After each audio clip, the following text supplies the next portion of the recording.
The Savior whose death forgave our primal sin to atheism to bear. To celebrate that first far Christmas time, let carillons of joy inside us chime. 1984. Manger Monument. Had Yahweh picked a palace for the birth of Christ, its splendid Solomonic worth would stagger calculation, sheeted gold. My overspread its cedar walls, unbold. Phoenician carved designs would praise the child. But who today would know? Instead, a wild, undrued unlikely cavern cradled him. Above, a star millennia can't dim, more brilliant than lamps of oil aflame, illumining the cave where Jesus came. Thus Bethlehem endures, a citadel, within our hearts, where mankind's chief event occurred, though Nineveh and Tyre each fell. The manger outlasts every monument. 1285. Nashville Christmas, 1779. Scots-Irish borderers, devout, austere, with Anglo-Saxons, made their rugged route west from Watauga in the chilliest year, marked in history, 500 miles out, across Kentucky, down to Tennessee. They trekked with horses, cattle, sheep. James Robertson led forth this odyssey that halted opposite where bluffs of steep, craggy cedar-guarded limestone rose above the Cumberland, a river iced and white, that Christmas day whenever rivers froze, and when a cliffside landmark loomed in sight. The cavalcade traversed the water's frigid span. Then, in their lean-tos, praised the Son of Man. 1987. The defrauding of the worms. The ashes of the years diffuse in dust, their motes exuding mauvish glow. That altar's grey to black, but I've no trust in time, that cutpurse thief, who robs us so. For, brave or born, my gathered decades shorn from off my limbs, my soul but cuts adrift, cheats the maga tree of death, forlorn. Uncheated, Satan rues my flight. Christ's gift of sweet perpetuation foils those worms of earth, who rend my flesh when nothing lives there. My human husk decays to wait rebirth. Ethereal, my soul's exultant, where abide infinities of angels, white and efflorescent, beaming lucent light. 1989, Reverend. 92. Sonnet. Your sky is shadowed with a too dark cloud that dims our future's falling, faint far star, and all your pain wraps us in gold thick shroud, till who you were is choked by who you are. The flame of love that flickered golden red is gray black ashes in your frozen soul, as you wish you could sleep, forever dead, dreamless, like the love time song stole. But yet, however bleak the fireless sky, a shaft of godlight bursts and burns up high, and glows on you amid the grimmest gray. And if you find the death for which you pray, you'll dampen darken everybody's day. So any friends, not just I, will weep their grief away. 06-2076. By Guy de Maupassant, 1850-1893. First English translation. The windmill. I saw before me, in the mists of the moonlight, a silhouette tall, on the hill like a monster, gaunt arms clutching wide. A huge windmill whose blades only rise up to fall, carving arcs in the shadows upon the hillside. Thus I saw in the haze, like a dream up ahead, an immensity looming that shook me with dread. With a forehead that scraped on the star-sprinkled skies, an old mill that continued to thrust up and rise, with its sails a-spinning, circling galaxies up. All those stars ringed in halos of light far above, stealing gold dust from robes of the comet so far that old time himself seemed a prisoner of space. Yet the windmill on earth still revolved in its place, going down, then back up, circling each distant star. 08-1276, Reverend. 12-1090. By Guy de Maupassant, 1850-1893. First English translation. From Diversion, 1880. Dedication of love. For Mary Rose, your mother is someone I live for and love. So come, little child, and sit down next to me, and tell me, did pale golden stars up above paint your hair the halo of yellow I see? Your curls are fringing your forehead with light, the colors of planets that melt with the green of your eyes, reminding me, through gaze serene, you will speak of my love to your mother tonight. Caress her with kisses of innocent fire, your hair and your lips gently carrying my desire. And when she sees your love has gained something new, she'll tremble and wonder and murmur a few soft words in an answer to love's gentle kiss. And stroking your curls, she'll whisper to you, remove. Whose love are you bringing to me? Is it his? 08-2578. By Guy de Maupassant, 1850-1893. First English translation. From Diversion, 1880. Ocean City. Immortal day, that far July ago, we dug our toes inside a Maryland beach, and didn't let our first faint feelings show. Invisibly, they floated out of reach. And then like anyone who feels unease, we talked and talked, but all that really did was beat and batter us like ocean breeze. Bloody all the nervins we had hid. That evening at home we ventured far too near. For safety, both too reckless of how much. We frightened one another, fighting fear. That festered under every bruising touch. The ache erupted in her furnished room. And we both felt that first foretaste of gloom. 030475. Capitol Hill. She sat in downtown restaurants alone. And read her book until they shut the doors. Defiant, 17, and on her own. She made her coffee last an hour or more. So when I couldn't find her home I ran. Ridiculously about the neighborhood. A comic maniac who'd been a man. Behaving like a wounded coyote would. I circled, almost howling with brute pain. Around dark Washington, through every place. She ought to be but wasn't, almost insane. Ashamed of panicking for a mere face. The restaurants were empty of her everywhere. Could she have drowned in summer's humid air? 051175. The clown. My condescending friends but smiled in sympathy and shame. That I had not selected someone slightly prettier.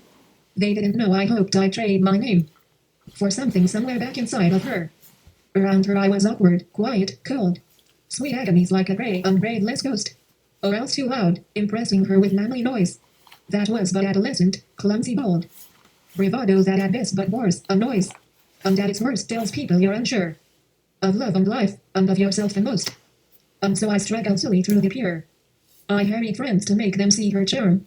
They changed the subject with their half-amused alarm. 061375. Death Cloud. She said she hoped for peace for all mankind. Made possible by man's deep-down goodwill. And sorrowed when I told her she was blind. To man's inborn desire to maim and kill. One universe united under one large law. Her dream, and dream of countless men before. Who looked at life and made believe they saw. Beyond man's greed and lust for gore. Besides, world law meant world police and fear. I told her gently, and she hated me. For hinting her utopia would not appear. For checks and balances on law brings liberty. But still at least we both agreed to dread the poison mushroom looming overhead. 080675, Reverend. 050778. Phil. She had a fellow Quaker waiting back. Behind at school for her fall return. My inner age went red, then inky black. As cold hard hate began its bitter burn. She called him soft, a coward, so I thought. A pacifist, a scholar, and a boy. And in brute bloody fantasies I fought. And fractured him like some cheap toy. She seldom spoke of him, but when she did, it always caught me with no good defense. And so the jealousy was hardly hid. A stinking cancer she could smell and taste and sense. It ate like acid at our August days. The dread distrust that when it enters, stays. 090575. Blue Ridge. As August melted from its sticky heat, September watched us traveling to where? Virginia, South Carolina, both do meet. The Apple Mountains rich with grape and pear. Her family and sister welcomed me. Far too polite to ever seem quite real. I drowned in country hospitality. Careful conversation at each meal. But underneath I felt a tense unease. Her elder sister seemed to look through all. The harmony like some lone bird that sees an animal below about to fail and fall. Our mutual hatred and respect were like the hunted for the hunter as it stalks to strike. 100475. Regicide. We harvested so many grapes each day. Our hands and lips were purple, stained. The shade of royalty, kings gone away. To die with queens, till rust remained. Of each tarnished throne and crumpled gown. Inside her bed at night she floated far from me. And like a knife that tugs a queen's great gown. I knew my enemy was brute eternity. That crushes kingdoms made of stone or dreams. She often mentioned autumn, back at school. Her words like shears, slicing well-stitched seams. Upon the royal tapestry, a cruel, unfitting ending to the fading myth. Once woven lovingly, now scissored with. 042476. Mount Terry Station. The ever-yawning distance gap between the two of us, those last September days. And nothing I could say could really mean as much as all the silence in her empty gaze.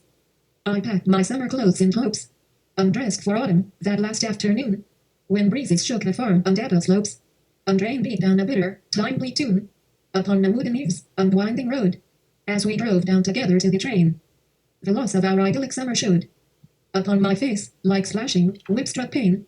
Her sister on the platform seemed aware, and glad of what was swiftly dying there. 050676. Poet birth, 1961. At school I found the spaces in between. Her letters lengthened as the days grew brief, and letters that I wrote were still as green as spring before the fall inflames each leaf that tumbles to the pavement, brown and dead. I read her final one that Saturday, As rage and fierce revenge throbbed in my head, I knew how futile to believe that she, not he, would pay. But still I sampled other faces and sweet hair, and throbbing sighs that couldn't really last. In someone else's eyes, her ghost danced there, reminding me of grief it had not passed. As winter worsened and I learned to write my first bad poems, full of self-hurt spite. 052176, Reverend. 061690, erasing all trace of Elaine. It's true, I have forgotten you, Elaine. Utterly, as leaves when leaving summer trees. Die unremembering, as they coast along the breeze. Toward autumn ground, no souvenirs remain. Blurred images efface and fade, I cannot see your plain. White dress, bedecked with flowered fineries. Poppies, yellow, orange, with death dark centers. Please. Believe my love's dissolved, drowned in false gray rain. Through dimming years I'll rarely, anymore, view you in my imaginings, your summer-tinted hair. Of golden tone recedes, my lust cannot recall. Your criminally carnal figure, or your rose-flushed mouth, romance lies in death's lair. In winter's pall, I have forgotten all. 0880. Almosts. Telepathy. I sat up writing one long verse-filled night. I wrote self-pitied, literary lies that shrank and shriveled in the scornful light of dawn across the mocking saffron skies. That very morning she walked in on me, as if I'd willed her through time, speed, and space. She said she'd just come by to stop and see if I still lived at the same one-room place, as if we were old friends and nothing more. I felt my cracked illusions knit and mend. I hoped my once wet wounds were drained and dried. 051178. Troubadour Tribute. I love the songs of working people played in cabins and at dances, and along highways where the vagabonds wander by, unchanged since days of early English song. The English, Celtic minstrelsy can never die, as long as mandolins and fiddles cry. The ancient ballads of true love turned wrong, of God, and ghosts, and deaths and birth, wherever people and their folklore throng. Out on the sea, or prairies where the songs are made, of people close to water, dust and earth, elements that give music its true worth, as folk song singers ply their timeless trade. 033080. Lured by the looking glass, I'm running backwards down the hall of years, beseeching time to halt. Time turns deaf ears. I race down corridors in quest of you. In vain, echoes mock anew, reverberating in the tunnel of my dreams. Love's playback of my heart-recorded screams. On cold, metallic walls I press a kiss, then realize their surfaces are glass. Reflections, nothing more, and as I pass, their funhouse images distort and bend, while down love's labyrinth I blindly wend.